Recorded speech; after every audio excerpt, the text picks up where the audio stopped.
It is the last full week of March. Yeah, the third month of the year, the first month of spring, which just started a few days ago. And that means a few things in East Texas. One is that everything is covered in pollen. The other is it's very close to boat season. Yep. So with that in mind, for us, it means the boat is back in the driveway, at least for a little while. It's probably going to turn off cold again here in a week or two, and we won't be able to go out much. But the other thing it means is I have to get that thing cleaned up because it has a nice yellow dusting at the moment from all the pollen and dirt. But also it means that it's time to fix it because my parts finally showed up. Yeah, so we're going to get into that today. It should be an interesting video. Putting a water pump housing and thermostat housing on one of the two engines in our boat. So hop in, let's go for a ride because we're going wide open. Howdy.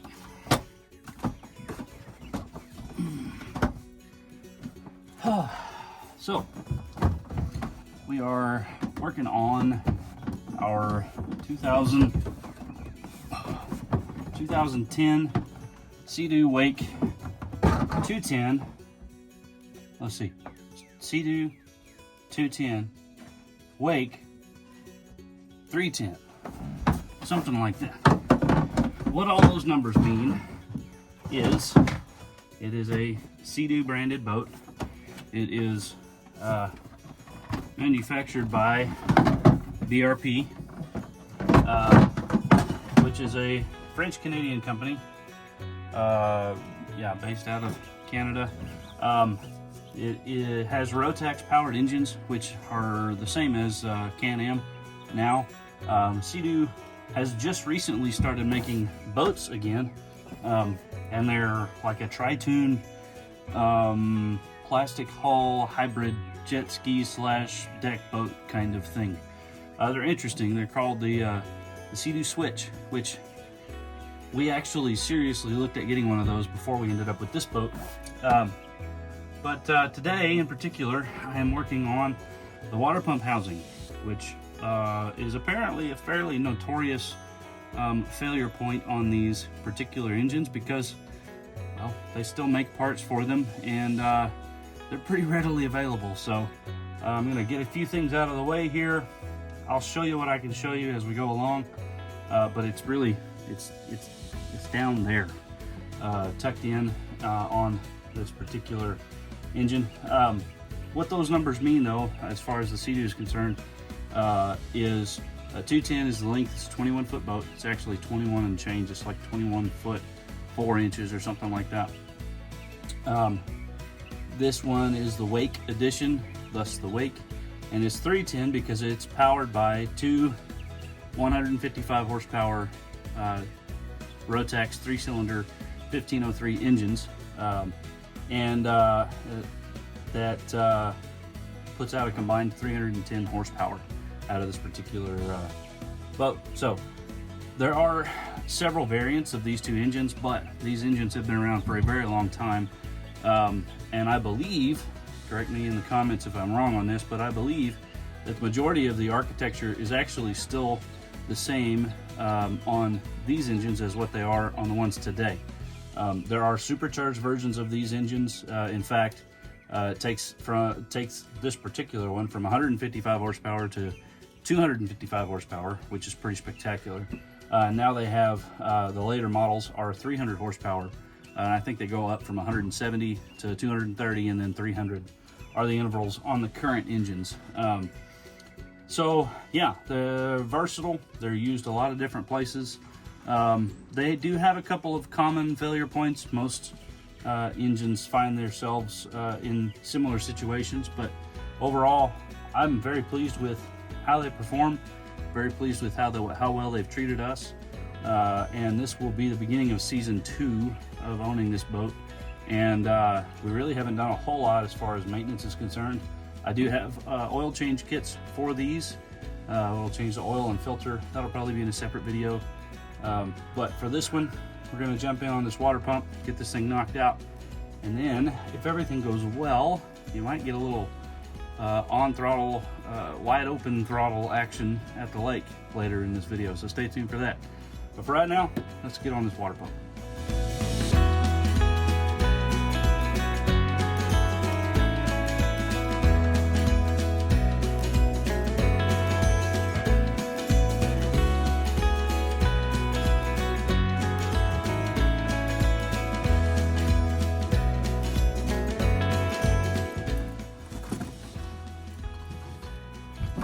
So I got a couple of things out of the way down there. This is actually the part that I'm replacing.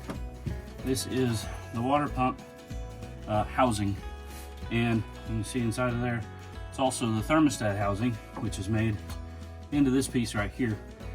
This coupler is what I replaced last time, and this just snaps in with the thermostat in there behind it. The problem is that once I got the new piece in there, I realized that this housing was actually cracked and leaking. So I had to get the whole new thing. Thankfully, this is, like I said, fairly readily available. I did have to order it for our jet ski, which is a year different in age, and also, well, it's a jet ski, but it's a 1503 engine, naturally aspirated just like these. And so, fingers crossed, this should bolt right up and have no issues. But I wanted to take a peek at it and see if I'm missing anything, any hoses running anywhere that I don't see somewhere or might have missed or something like that. And I do see a couple more hoses. This top one, which is this large one here, and one other off to the side here that I'm gonna have to take off. That I'm just gonna have to get them off and get them out of the way. And they are the style of clamp that I really don't like. It's a crimp style clamp that is really annoying to deal with. And they're kind of a one-time use thing. So once they're on, and then you take them off and typically destroy them in the process of getting them off. So I may have to get some hose clamps before this is all said and done. Let me show you what I'm working on. You say hi, Grant? All right, so all the way, I think this may be the best way of showing you what I've got so that you can actually see. All right, so this, so this piece, whoop, where'd it go? There it is. This piece right here is what I replaced last time. The leak is actually back behind it underneath, I believe. So I've got to figure out how to get all that off, but this is that crimp style clamp that I was talking about that I despise.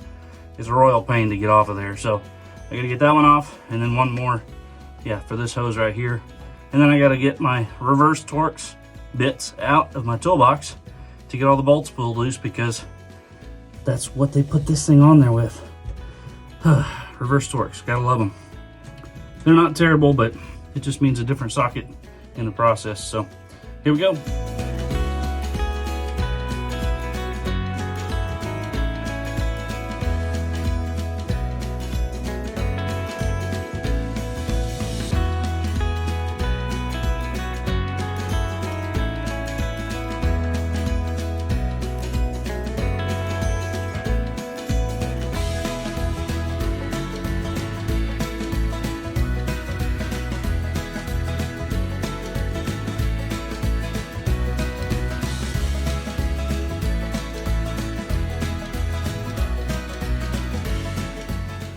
All right, I got it out. So it looks like everything is the same. It looks like it should be in good shape. Now, you'll notice the biggest difference being, hopefully you see both of these, this piece right here, which is the piece that I put on last time I was under here, because that's what I thought was broken on this. Now, I'm looking at it and I don't see a crack immediately, so I don't know for sure if that is what actually happened. Now, I am looking at this and also seeing that this piece is not sitting quite square in this hole, so that may have been the biggest portion of my leak. But because it blew apart before we're going to put the new part on. And it does look like both of these parts are pretty well identical, which is also cool. So, yay. A little bit of parts trickery, and we're able to come up with the right thing and have the right part to go back on the boat. So, yeah, throw that sucker back in there, get all the hoses hooked up. I think I am going to have to grab a couple of clamps, but other than that, we should be in good shape. And this sucker might just roar to life here before long. So, I'll turn you back over to time lapse, and we'll let that run for a minute while I get this back in there so you don't hear the dirty words that I want to say going back together with this thing. And yeah, let's see if we can get this boat running today. Here we go. Huh? What?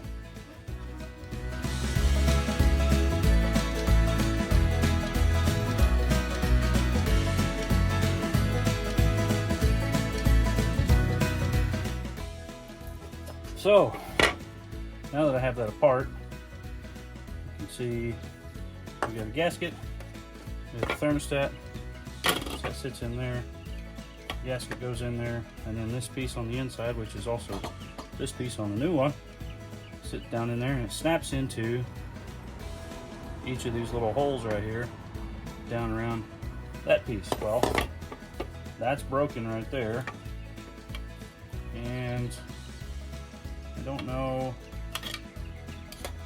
I don't see any other spots where it might be damaged, but it was fatigued enough that this new style coupler, this new style nipple, won't go in and stay held into that hole. So we're going to go with the all new piece, put that back in there. I took that apart to see if I could see what was wrong with it, but I also took it apart because I wanted y'all to see what I'm messing with. So there you go. I will eventually be able to get that out of there as well, but now you have an idea of kind of what goes into this thing and sort of what to expect. So let's get back to the boat, slap that sucker on there, and let's get this thing filled up with coolant, see how she runs. All right. So before I get into the next portion of this, putting this thing back together, I noticed something when I laid down to start putting this back together. And it's something that is very important for anyone who works on anything to do with cars, especially so when changing oil or any other gasketed parts. Let me show you. So this is looking top down over the engine here. You see the water pump. I'll try and get it to focus on that. You see the water pump hiding in down there. I got ready to put the water pump on and realized that the old gasket had stayed on the engine. So if I had gone to try and put the other water pump on with a new gasket, it would have double gasketed and most definitely would have leaked. So this happens. This happens actually fairly regularly, or the risk of it double gasketing can happen fairly regularly, both with things like this, water pumps, valve cover gaskets, but also things like oil filters, oil filter gaskets will stay on the engine when they're supposed to come off with the filter, and then you go to put a new one on with a new gasket and now you've double gasketed. And I am guilty of doing such things. I actually started a car with a filter that was double gasketed, and it stayed for a second and then blew out with the oil pressure. On a typical engine, you're running 60, sometimes 70 pounds of oil pressure at times, and it doesn't take much to blow past a couple of pieces of rubber, especially this thin rubber like this. When it's stacked together, it doesn't take long for it to be able to push past it and leak. So it's just something to pay attention to and consider when you're messing around with these things.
truth. I'm gonna fire this sucker up. Guys, we should see the boat. Maybe. That would be. Oh. Gotta have everything hooked up right now. See if it'll do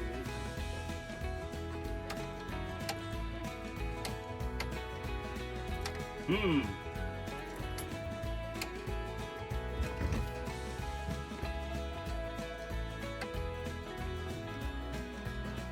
Seem to have a dead battery.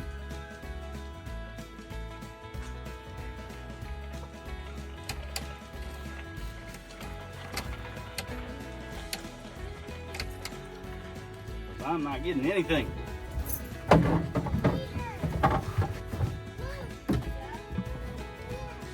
All right, we finally got this thing to wake up a little bit here. We're gonna hit the button and see if it'll fire up.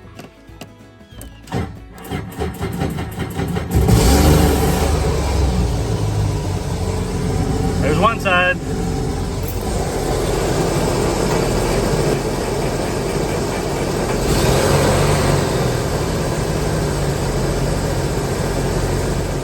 Woohoo! It works. It works, it works, it works. That's good. Now I'm gonna check for leaks. See if I can figure anything out there. And if everything looks okay, we might go put this on the water. I don't know. This kill switch is acting a little goofy. I hate to get out there and it act up too much, but yeah, I don't know. We may give it a shot. We'll see.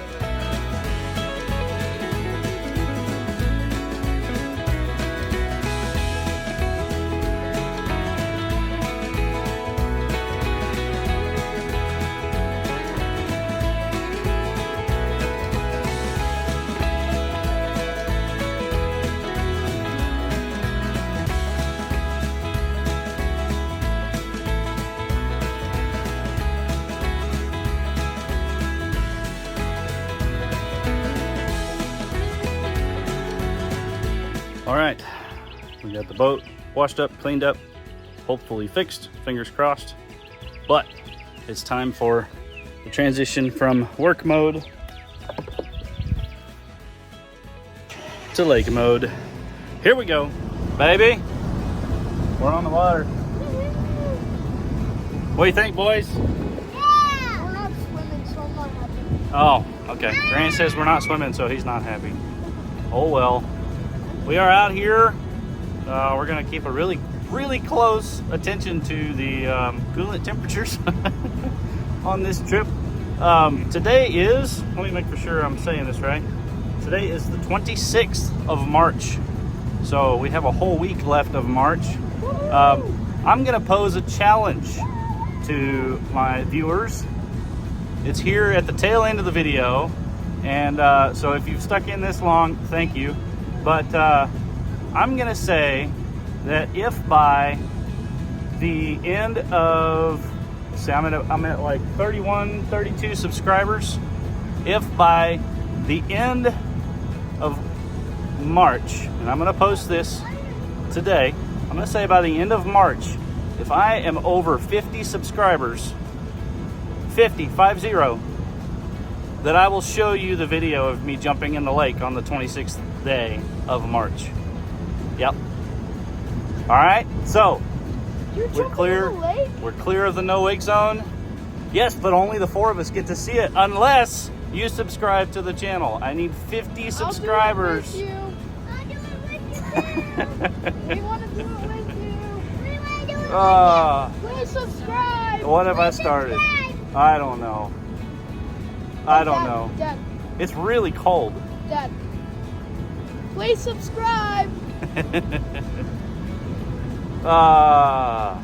Anyway, we're gonna open this thing up, run it around here a little bit, see how she does.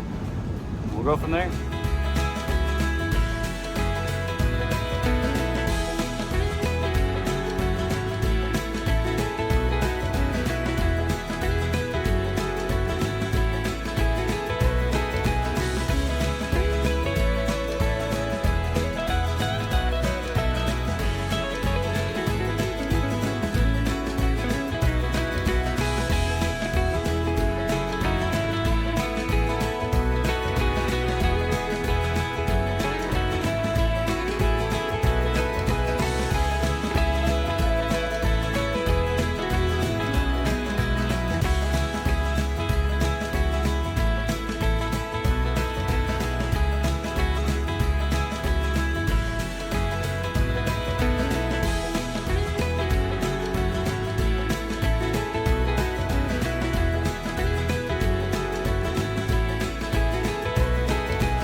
We've reached 50 subs.